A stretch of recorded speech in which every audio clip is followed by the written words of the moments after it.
എല്ലാ മാന്യ സ്നേഹിതർക്കും സ്നേഹവന്ദനങ്ങൾ. മലയാളി പെന്തക്കോസ്തുകാരുടെ ഇടയിൽ വല്ലാതെ പ്രചാരത്തിലെത്തിയ ഒരു പദപ്രയോഗമാണ് പട്ടിഷോ എന്നുള്ളത്.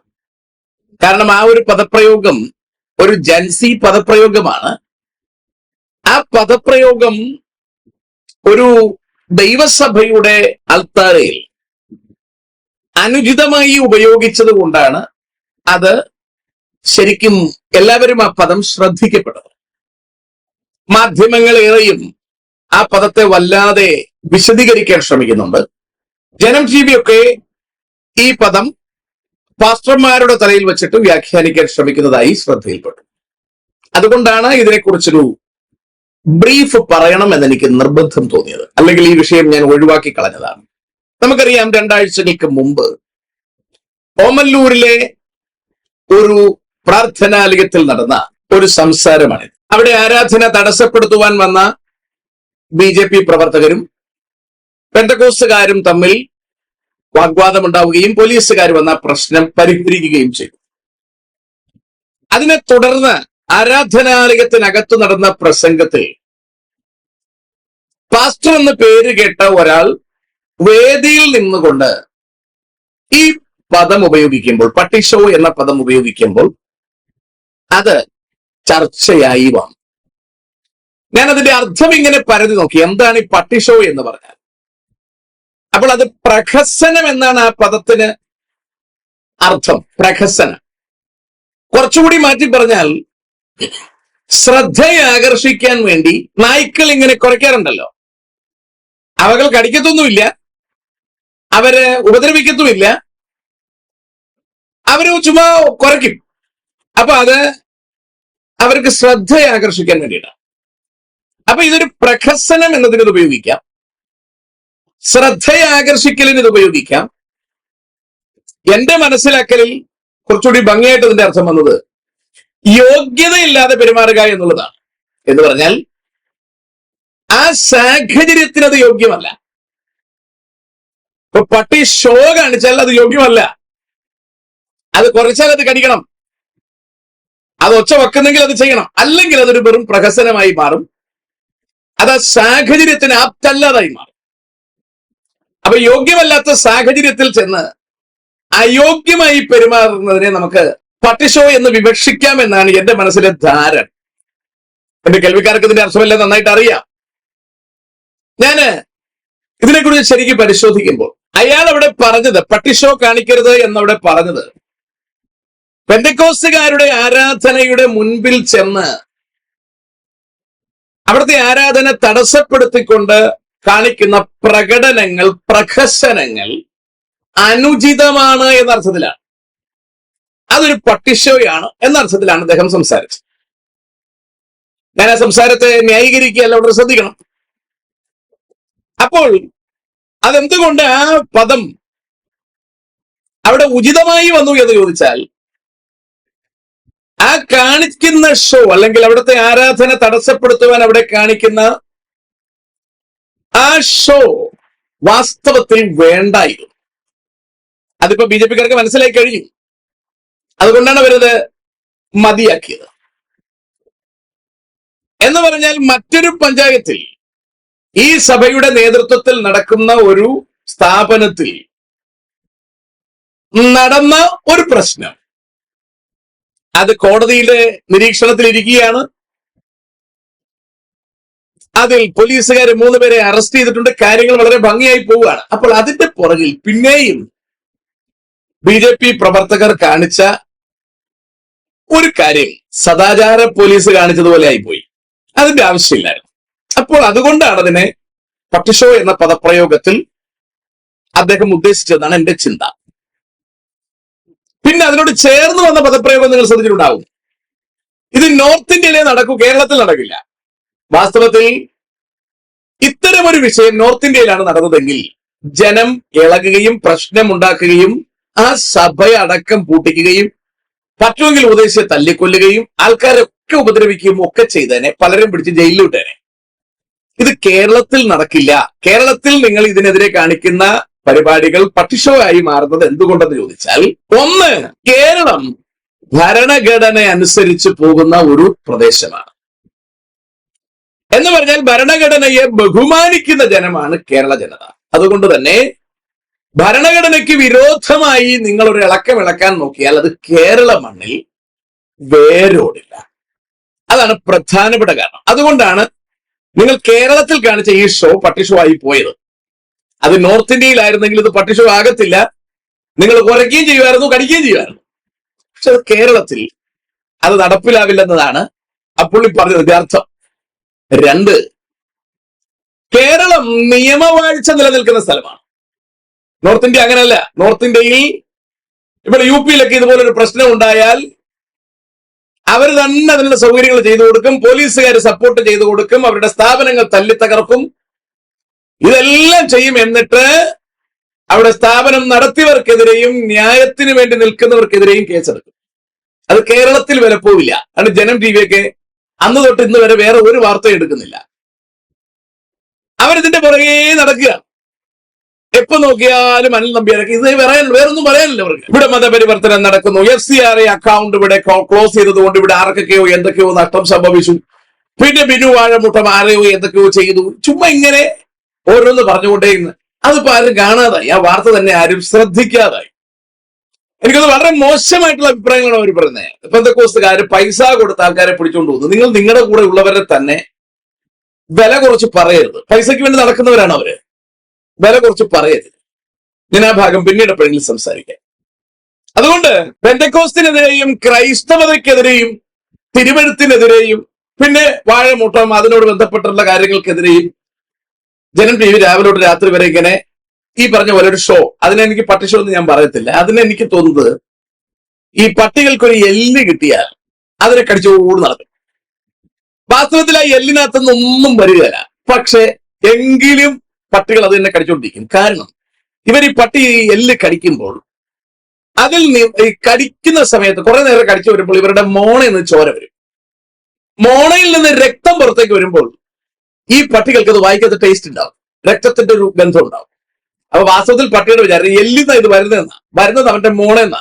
ഇവര് എല്ലിട്ട് ഇങ്ങനെ കടിക്കുമ്പോൾ കുറേശ്ശെ വിഷം ഇവർക്ക് ഇതിനകത്തുനിന്ന് എന്ന് പറഞ്ഞാൽ ഇവരുടെ തന്നെ പല്ലിന്റെ ഇടയിൽ നിന്ന് ഇറങ്ങി വരുന്നുണ്ട്.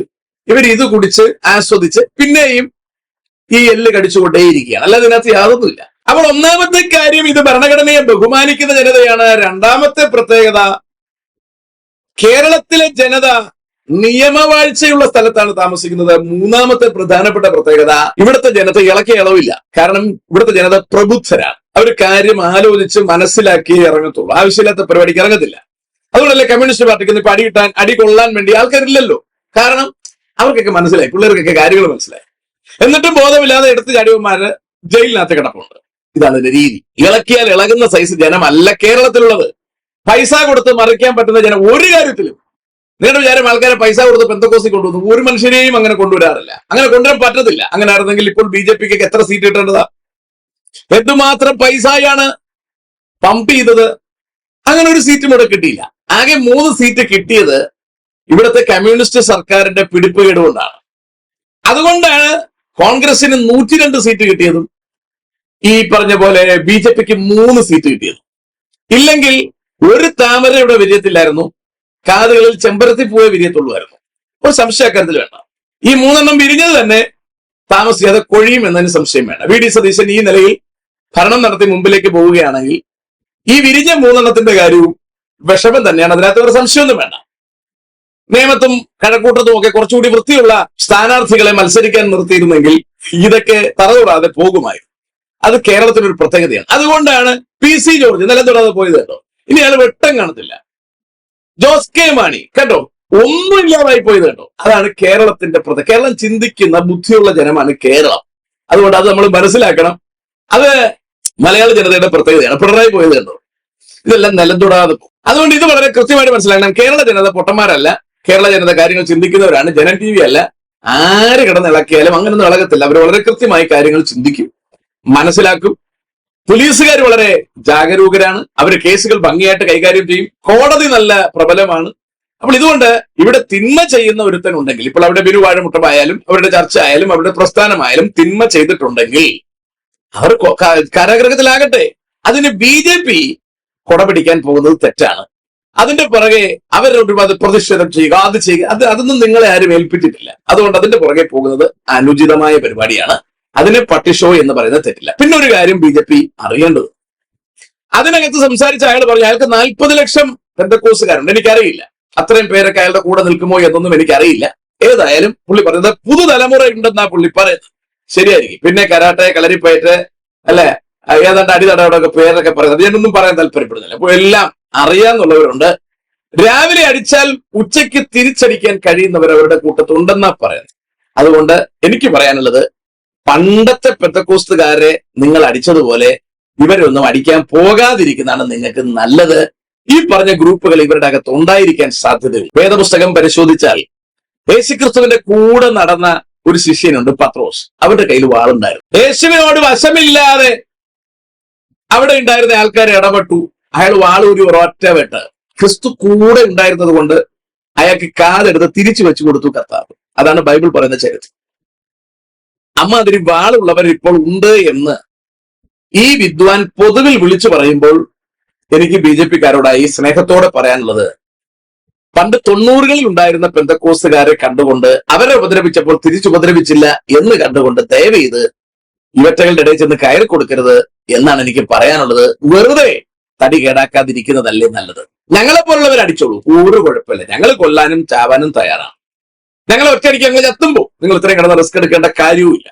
മാന്യ സുഹൃത്തുക്കളെ, BJP-ക്കാർ അവിടെ കാണിച്ചത് പട്ടിഷോയാണെന്ന് ഇദ്ദേഹം പറഞ്ഞപ്പോ എന്നെ വളരെയധികം ചിന്തിപ്പിച്ചത്, അതൊരു ആത്മീക സ്റ്റേജ് ആണെങ്കിൽ, ദൈവസഭയാണെങ്കിൽ, അവിടെ ഈ ഉപദേശി മന്നൻ കാണിച്ചതും പട്ടിഷോ തന്നെയാണ്. അതിലേറ്റവും പ്രധാനപ്പെട്ടത് പുള്ളി പറഞ്ഞത് കാൽവറിയും രക്തമൊക്കെ അവിടെ ഇരിക്കട്ടെ. അതിന്റെ അർത്ഥം ദൈവസഭയ്ക്കകത്ത് വന്നിട്ടാണ് ഈ പദപ്രയോഗം ഉപയോഗിച്ചതെന്ന് തിരിച്ചറിയണം. അങ്ങനെയാണെങ്കിൽ അയാൾ അവിടെ കാണിച്ചതും 100% ഒരു ഡോഗ് ഷോ, ഒരു പട്ടിഷോയാണ്. അതിനൊരു സംശയമാണ്. അതിന് അദ്ദേഹം മാപ്പ് പറയേണ്ടതാണ്. ദൈവസഭയ്ക്കകത്ത് ഈ പദം പ്രയോഗിക്കാൻ പാടില്ലാത്തതാണ്. സെക്രട്ടേറിയറ്റ് പഠിക്കലോ വേറെ എവിടെയെങ്കിലും ഒക്കെ സമര ഗ്രൗണ്ടിൽ ഈ വായ്ത്തോന്നിയൊക്കെ വിളിച്ചു പറഞ്ഞതിന് കുഴപ്പമില്ല. പക്ഷേ ദൈവത്തെ ആരാധിക്കാൻ വന്ന ദൈവമക്കളുടെ അടുക്കൽ കാൽവറിയും രക്തവും ഒക്കെ അവിടെ ഇരിക്കട്ടെ എന്ന് പറഞ്ഞത് തീർത്തും പട്ടിഷോയാണ്. ഒരിക്കലും അംഗീകരിക്കാൻ പറ്റുന്ന ഒരു കാര്യമല്ല. അതുകൊണ്ട് തന്നെ ഒരു പെന്തക്കോസ്തുകാരും അയാളെ സപ്പോർട്ട് ചെയ്തിരിക്കുന്നതായി നമുക്ക് കാണാനും കഴിയില്ല. പിന്നെ അദ്ദേഹം അവിടെ പറയുന്നത് കേട്ടു, ഏതോ ഒരു സ്ഥലത്തെ ഒരു അപ്പച്ചൻ പാസ്റ്ററുടെ തലയില് അവിടെ വന്ന BJP-ക്കാരെ ഏതാണ്ട് സാധനം എടുത്ത് അടിച്ചു കൊടുത്തു. കുറെ സ്റ്റിച്ച് ഉണ്ടായിരുന്നു. അടുത്ത ആഴ്ച ഇവിടെ ആരാധിച്ച കൊന്നുകളയുമെന്ന് പറഞ്ഞു. ഈ പുള്ളി അവിടെ പോയി ആരാധന നടത്തി. നട്ടലിലുള്ളവൻ ഒറ്റത്തന്തയ്ക്ക് പിറന്നവനൊക്കെ ഉണ്ടെങ്കിൽ വരാൻ വേണ്ടി പറഞ്ഞു. ആരും വന്നില്ല, ഞാൻ അവിടെ ആരാധന നടത്തി എന്ന് പുള്ളി പറഞ്ഞത് കണ്ടു. അതും ദൈവസഭയിലെ പട്ടിഷോയാണ്. കാരണം ഈ ചെയ്ത ഷോയ്ക്ക് ആരെ ആരാധിക്കാനാണോ പുള്ളി പോയത് അതുമായി ബന്ധമില്ല. കാരണം നമ്മളെ കർത്താവ് നമുക്ക് കർത്താവ് കാണിച്ചു തന്ന മാർഗം ഈ മാർഗമല്ല. ഷോ മാറിപ്പോയി, വഴി തന്നെ മാറിപ്പോയി, കച്ചവടം മൊത്തം മാറിപ്പോയി. അവിടെ അങ്ങനെ BJP-ക്കാരെ മാറ്റി നിർത്തിയിട്ട് അയാൾ ചെന്ന് വിൽ പവറിൽ അവിടെ ഒരു ആരാധന നടത്തി, അല്ലെങ്കിൽ മസിൽ പവറിൽ, അല്ലെങ്കിൽ പൊളിറ്റിക്കൽ പവറിൽ അവിടെ ഒരു ആരാധന നടത്തി എന്ന് പറഞ്ഞാൽ ദൈവം ആരാധന സ്വീകരിക്കത്തുമില്ല, ജാതികൾക്ക് ആരാധനയ്ക്ക് വരാൻ കഴിയുകയുമില്ല. അതിനെയും നമുക്ക് ഒരു പട്ടിഷോയായിട്ട് മാത്രമേ കണക്കാക്കാൻ കഴിയൂ.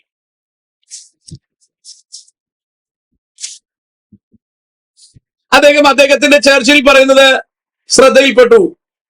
എനിക്ക് പാമ്പിനെ പേടിയില്ല, പുലിയെ പേടിയില്ല, ആനയെ പേടിയില്ല, BJP-ക്കാരെ പേടിയില്ല, ആരെയും പേടിയില്ല. എനിക്കാകെ പേടിയുള്ളത് എന്റെ സഭയിൽ ഞാൻ പറയുന്ന കാര്യം അനുസരിക്കാത്ത വിശ്വാസിയാണ്.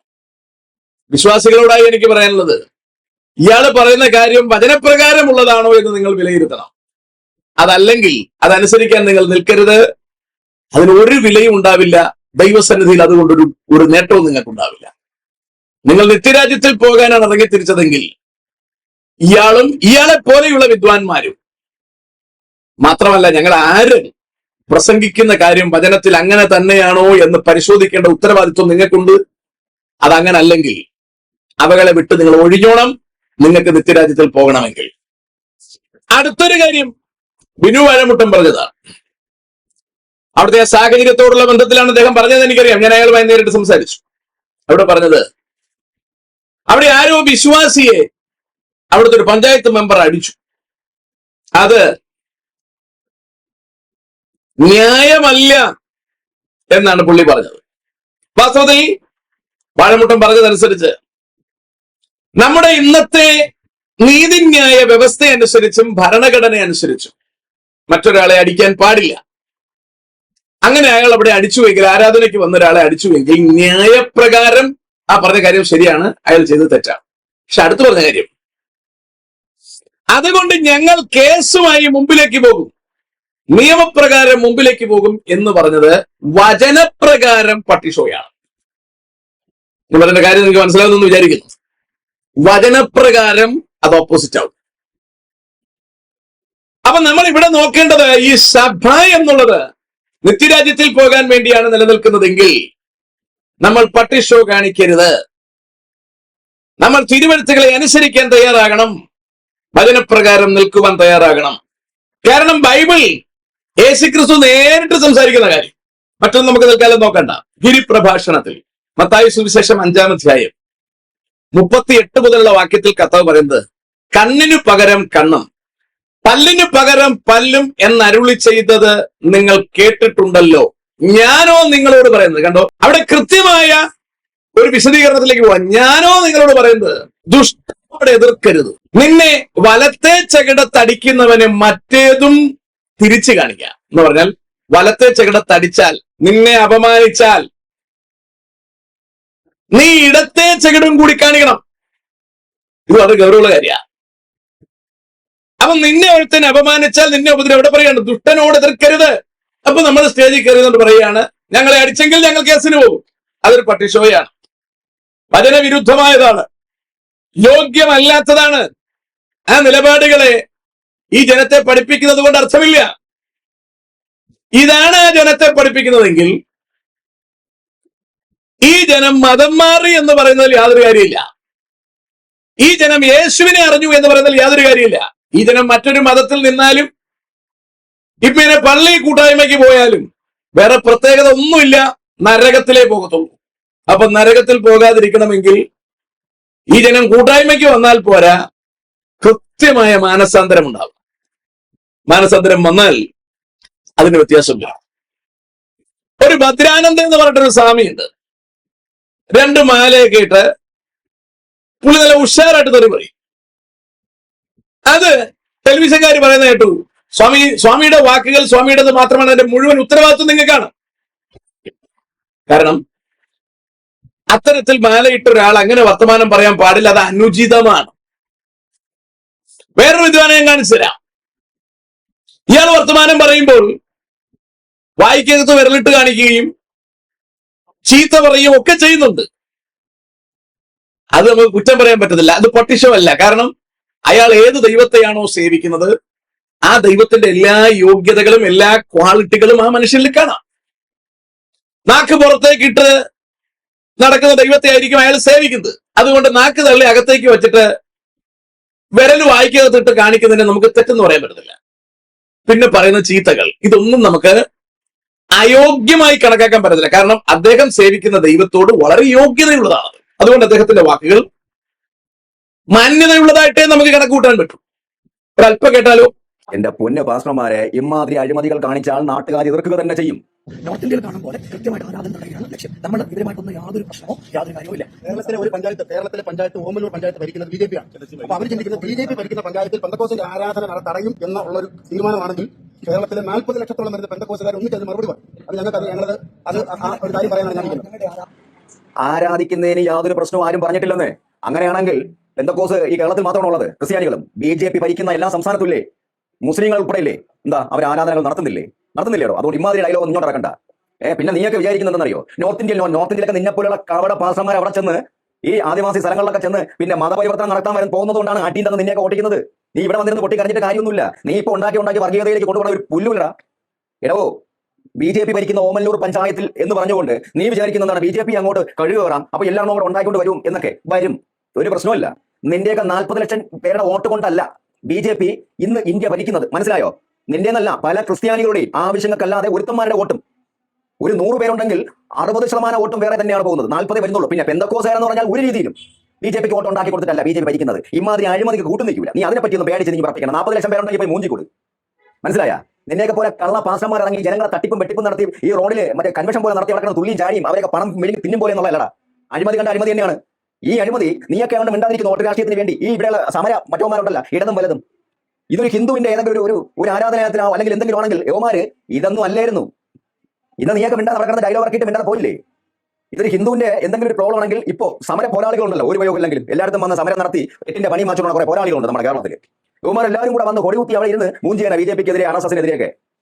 നീയൊക്കെ ആയതുകൊണ്ടാണ് യുവമാരൊന്നും മിണ്ടാത്തത്. അപ്പൊ നീ വെച്ചാൽ BJP ഓമല്ലൂർ പഞ്ചായത്തിൽ ഭരിക്കുന്നത് കൊണ്ട് BJP-ക്കെതിരെ വർഗീയത ഉണ്ടാക്കാനാണെങ്കിൽ നീ ഒരു കോപ്പും ഉണ്ടാക്കൂല. നീ ഉണ്ടാക്കി 40 ലക്ഷം പേര് ഉണ്ടാക്കിയാലും BJP-ക്ക് ഒരു കോപ്പുമില്ലടോ മോനെ. ചാരിറ്റി എന്നും പറഞ്ഞ് മറ്റേ അഗതി മന്ദിരം എന്നൊക്കെ പറഞ്ഞ് കെട്ടിയിട്ടിട്ട് അവിടെയുള്ള ജനങ്ങളെ അവിടെ വരുന്ന അഗതികളെയൊക്കെ എടുത്തിട്ട് അടിച്ച് ഊപ്പാടും വരുത്തി പീഡനം നടത്തി അവരെയൊക്കെ സംരക്ഷിക്കുമോ എന്നാണ് നീ പറയുന്നത്? എന്നിട്ട് അതിന്റെ പേരിൽ കേസും കാര്യങ്ങളൊക്കെ നടക്കുമ്പോൾ നീയൊക്കെ വന്ന് പിറ്റേന്നൊന്നും ഉണ്ടാക്കാന്ന് പറഞ്ഞാൽ ജനങ്ങൾ തടയൂടോ? നീ അതുകൊണ്ട് ആരാധന എന്ന് പറയുന്നില്ല. ഈ BJP ശക്തമായിട്ടുള്ള സ്ഥലങ്ങൾ എല്ലാ സ്ഥലത്തും ആരാധന കൊണ്ടോ? എവിടെയാ? കേരളത്തിൽ സ്വതന്ത്രമായി തന്നെയോ ക്രിസ്ത്യാനി ഹിന്ദുവും മുസ്ലിംസ് എല്ലാം പോകുന്നത്? അത് ഇന്ത്യയിൽ തന്നെ. നീ എന്തോന്നാ വിചാരിച്ചിരിക്കുന്ന പാസ്റ്ററെ? ഇതിന്റെ ഇടയ്ക്ക് വന്ന് മറ്റേ വർഗീയതയെ പാർട്ടിയൊക്കെ പറഞ്ഞ ഉടനെ നിന്നെയൊക്കെ 50 അല്ല 500 പേര് താങ്ങിയാലും ഒരു കോപ്പുമില്ല. തോന്നിയവാസം കാണിച്ചത് എല്ലാവരും കണ്ടത് തന്നെയാണ്. അത് പിന്നെ നിങ്ങളുടെ വാക്കാരായതുകൊണ്ട് ചില ഇടതും വലതും കൂടെ നിങ്ങളെ ഒട്ടി നിൽക്കുന്നത് കൊണ്ട് ഇറങ്ങൂലിരിക്കാം. അവർക്ക് പ്രതിഷേധം ഉണ്ടാവില്ല. അവർക്ക് അമ്പലങ്ങളായിട്ട് ബന്ധപ്പെട്ടോ അല്ലെങ്കിൽ അതിൽ അമ്പലത്തിന്റെ ഹിന്ദുക്കളുടെ പേരോ എന്തെങ്കിലും വരണം എങ്കിൽ മാത്രമേ മൂഞ്ചാൻ കൊടിയും കൊണ്ട് ഇറങ്ങുള്ളൂ. കാരണം ഇവിടെ ആരാണെന്ന് നമുക്കറിയാം ഉണ്ടാക്കണതൊക്കെ. മനസ്സിലായില്ലേ? ഇവിടെ CWC സർക്കാർ മുഖേന കേസെടുത്തതാണ് അല്ലേ? ആ പ്രശ്നം ഉണ്ടാക്കിയത് പിന്നെ ഇവരൊന്നുമല്ലോ BJP-ക്കോ RSS-ലോ അല്ലെങ്കിൽ ഹിന്ദുക്കളോ ആരെങ്കിലും ആണോ? അല്ലല്ലോ. ചാരിറ്റി അഗതി മന്ദിരം ഒന്നും പറഞ്ഞ് നടത്തി ബാലപീഡനം നടത്തി ആ കുട്ടിയുടെ അമ്മയെ വിളിച്ച് പറഞ്ഞു. അവർ വന്ന് കണ്ട് ആ കാര്യങ്ങൾ അവർ സർക്കാരായിട്ട് ബന്ധപ്പെട്ട് അറിയിക്കുകയും പിന്നെയാണ് നാട്ടുകാർ അറിയുന്നത്. നിന്റെയൊക്കെ അവിടുത്തെ മറ്റേ ഇതുപോലെയുള്ള പ്രാർത്ഥന സംസാരിക്കാൻ എവിടെ കിടന്ന് അലറി പത്രിക കൊണ്ട് വന്നിട്ടാണ് ഈ മൂഞ്ച ഡയലോഗ്. നീ ഒന്നും വലിയ ഓഫീസൊന്നുമല്ലോ കേട്ടേക്കുന്നത്. ഇയാളെ മൊത്തമൊന്നും പറയാൻ ഞാൻ തയ്യാറല്ല. ഇയാളുടെ വർത്തമാന ശൈലിയൊക്കെ ഇങ്ങനെ തന്നെയാണ്. ഇവിടെയാണ് നമ്മൾ തിരിച്ചറിയേണ്ടത്. ഇതുപോലെ ദൈവസഭയുടെ വേദിയിൽ ഒരു പാസ്റ്റർ കുപ്പായം ഇട്ട ഒരാൾ പെരുമാറിയാൽ അതിനെ പട്ടിഷോ എന്ന് വിളിക്കണം. കാരണം അത് അനുചിതമായ ഷോയാണ്, അത് പ്രഹസനമാണ്. ഇയാളത് ചെയ്യുമ്പോൾ അത് തെറ്റല്ല. ഇയാൾ ഡീസന്റ് ആയിട്ട് സംസാരിച്ചാൽ നമ്മൾ അതിനെ ഡോഗ് ഷോ എന്ന് പറയണം. കാരണം ഇയാൾക്ക് ഡീസന്റ് ആയിട്ട് സംസാരിക്കാൻ പറ്റത്തില്ല. ഇയാൾക്ക് ഇങ്ങനെ സംസാരിക്കാൻ കഴിയും. പക്ഷേ പാസ്റ്റർ എന്ന് പറയുമ്പോൾ ദൈവം മക്കൾ എന്ന പദവി നമുക്ക് ദൈവം തരുന്നത് ഇങ്ങനെ ജീവിക്കാനല്ല, ഇങ്ങനെ പെരുമാറാനല്ല, ഇങ്ങനെ ഇടപെടാനല്ല.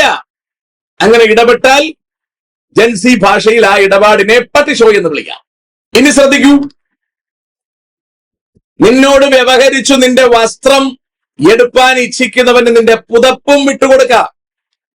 ഒരുത്തൻ നിന്നെ ഒരു നാഴിക വഴി പോകുവാൻ നിർബന്ധിച്ചാൽ 2 അവനോടുകൂടെ പോകാം. കേട്ടോ, എത്ര ഭംഗിയായിട്ട് പറയുന്നു നോക്കി. ഇനി മത്തായി 5:10 പറയുന്നത് കേൾക്കണോ? നീതി നിമിത്തം ഉപദ്രവിക്കപ്പെടുന്നവർ ഭാഗ്യവാന്മാർ, സ്വർഗരാജ്യം അവർക്കുള്ളത്. ഇവിടെ നീതി ചെയ്തിട്ട് നമ്മൾ ഉപദ്രവിക്കപ്പെട്ടാൽ, നമ്മൾ അടി കൊണ്ടാൽ നമ്മൾ ഭാഗ്യവാന്മാരെന്നാണ് കർത്താവ് പറയുന്നത്. 11-ാം വാക്യം, എന്റെ നിമിത്തം നിങ്ങളെ പഴിക്കുകയും ഉപദ്രവിക്കുകയും നിങ്ങളെ കൊണ്ട് എല്ലാ തിന്മയും കളവായി പറയുകയും ചെയ്യുമ്പോൾ നിങ്ങൾ ഭാഗ്യവാന്മാർ.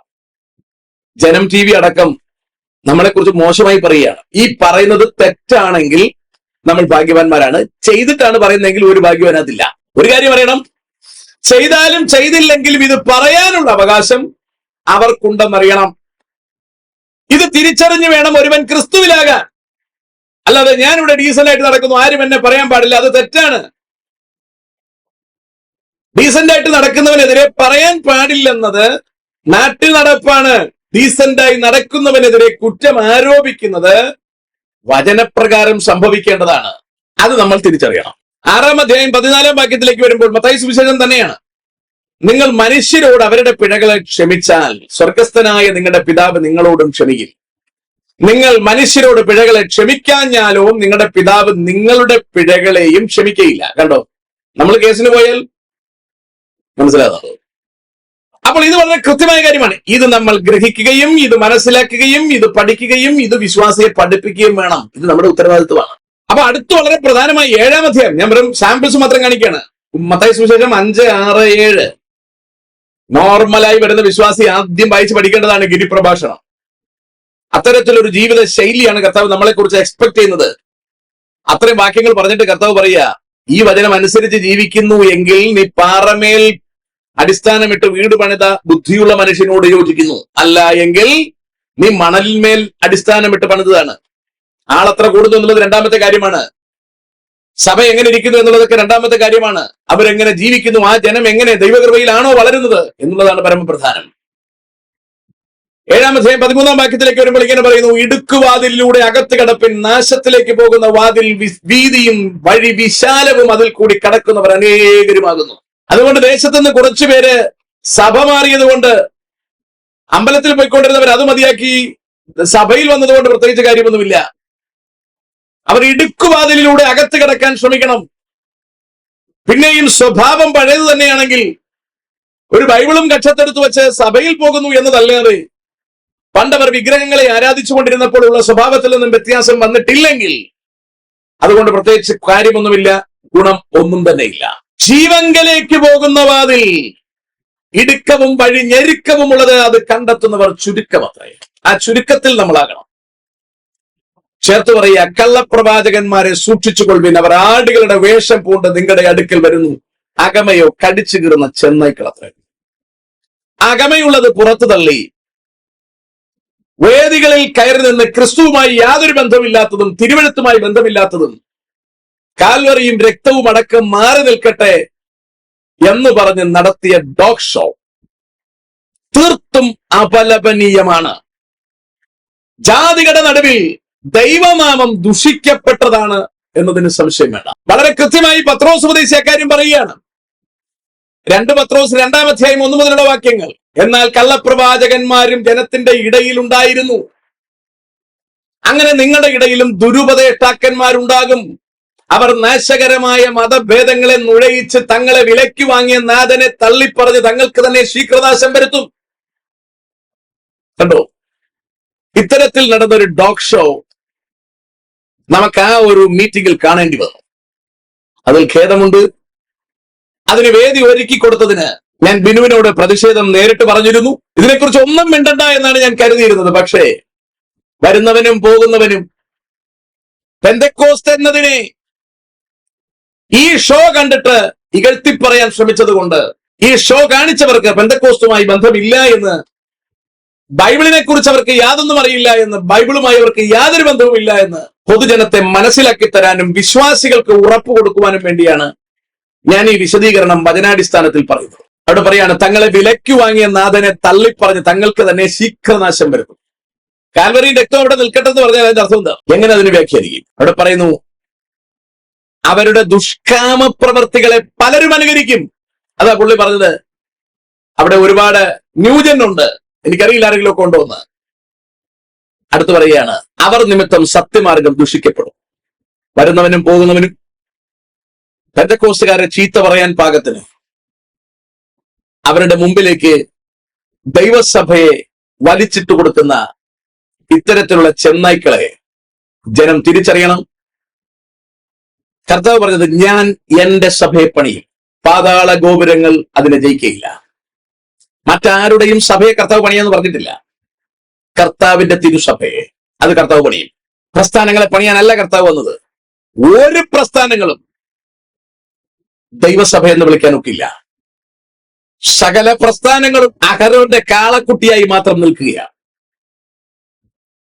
പ്രസ്ഥാനങ്ങൾക്ക് കർത്താവുമായി ബന്ധമുണ്ടോ എന്ന് എനിക്കറിയില്ല. ഇല്ലെന്നാണ് എന്റെ മാന്യ സുഹൃത്തുക്കളെ. നിങ്ങൾ സഭയുടെ ഭാഗമാണോ പ്രസ്ഥാനങ്ങളുടെ ഭാഗമാണോ?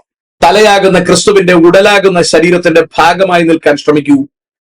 നിത്യതയ്ക്കൊരുങ്ങാൻ ശ്രമിക്കൂ. ആകാത്ത ഇടയന്മാരെ സൂക്ഷിക്കൂ. കള്ള അപ്പോസ്തലന്മാരെ സൂക്ഷിക്കൂ. ഞങ്ങളാണ് സഭയുടെ കാവൽക്കാരെന്ന് പറയുന്ന കള്ളന്മാരെ നിങ്ങൾ തിരിച്ചറിയൂ. ക്രിസ്തുവാണ് സഭയ്ക്ക് വില തന്നത്. ക്രിസ്തുവാണ് സഭയെ നേടിയത്. ക്രിസ്തുവാണ് സഭയെ പുലർത്തുന്നത്. ക്രിസ്തുവാണ് സഭയെ നിത്യതയ്ക്ക് എത്തിക്കുന്നത്. അല്ലാതെ ഇവിടെ ദൈവസഭകളുടെ ഉത്തരവാദിത്വം ഒരുത്തരെയും കർത്താവ് ഏൽപ്പിച്ചിട്ടില്ല. ഒരുത്തരും ദൈവസഭയുടെ ഉത്തരവാദികളാണെന്നും സംരക്ഷകരാണെന്നും പറഞ്ഞ് കേരളത്തിൽ പട്ടിഷോ നടത്തുകയും വേണ്ട. നമ്മൾ ക്രിസ്തുവിലൂടെ ദൈവമക്കളായി മാറി കർത്താവ് നമുക്ക് കാണിച്ചു തന്ന മാതൃക പ്രകാരം ജീവിച്ച് നമുക്ക് നിത്യതയ്ക്കൊരുങ്ങാം. പട്ടിഷോകളിൽ പെട്ടുപോകരുത്.